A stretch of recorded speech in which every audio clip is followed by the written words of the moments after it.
Den 47-åriga läraren Samuel Paty knivhöggs på öppen gata i Paris förra året i oktober.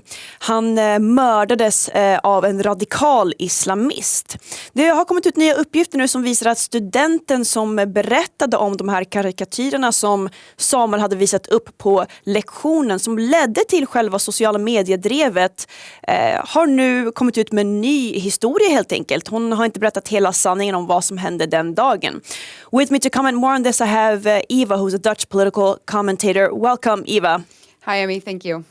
So can you tell me a little bit more about the story? Apparently new information has come out about this young student who was talking about these prophet paintings in class. Right. So what happened is that there was a 13-year-old girl, or so we thought, who had been a part of the class that Samuel Paty gave back then on freedom of expression, and that she saw with her own eyes this professor showing these cartoons of her prophet, and that she felt incredibly offended by it and then went on to tell her dad. So this turns out to be a lie. She wasn't present at the day that Samuel Paty gave this class on freedom of expression. So she wasn't actually there, but she made up the lie, according to the media now, because she felt that she was inferior to her older sister, apparently, who was doing better in school than her. And she actually was suspended these days that he gave this course. So she decided to make up a story to convince her father, basically that she was, in fact, in school.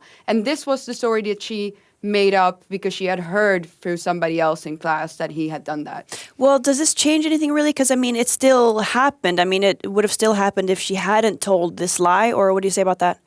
Well, I mean, I don't really like to say that this changes something in itself, in the core of what has happened to Samuel Paty. Obviously, she lied about being there, but she didn't lie about the fact that he showed this caricature.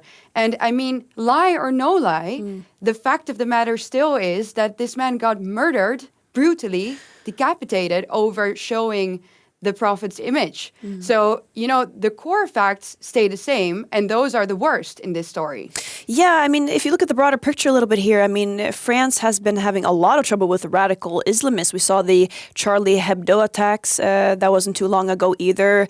I don't know, is France still having these problems with Islamism? Why do you think that France is having these issues?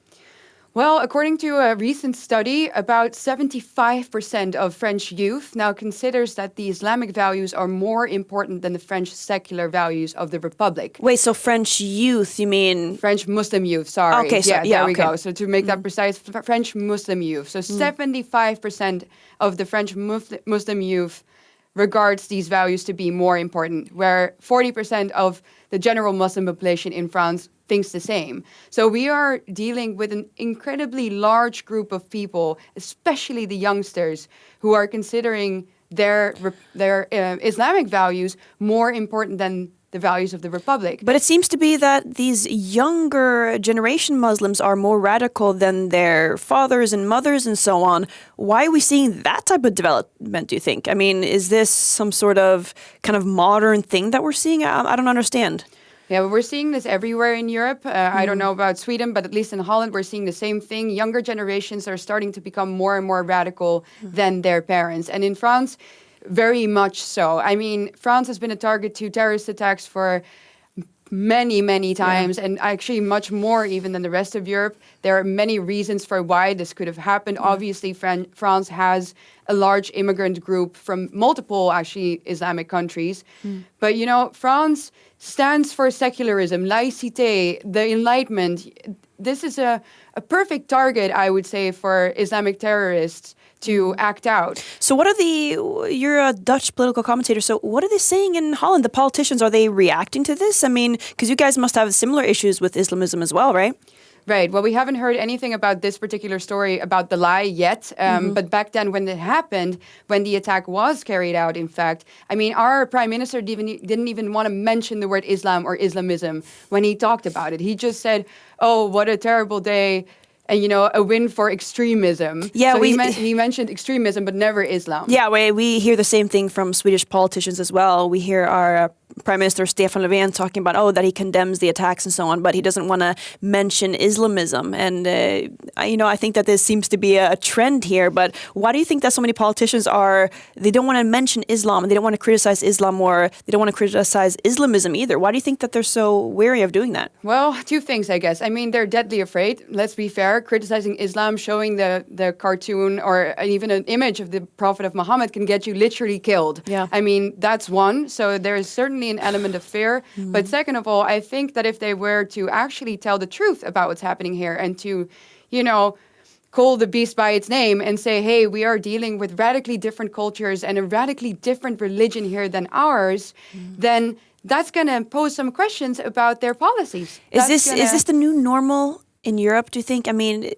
what is going on here? I mean, we're going to have to live with these kind of radical attacks here on freedom of speech and on democratic values? Well, as long as we don't control who is coming into our continent, this is going to be the situation that we're dealing with. And that's still the case. So, I mean, if we don't start at the front gate, these things are going to continue to happen, especially since our politicians are still unwilling to even say what is really happening. Thank you so much, Eva, for joining me today and commenting on this. And thank you, everyone, for watching Riks.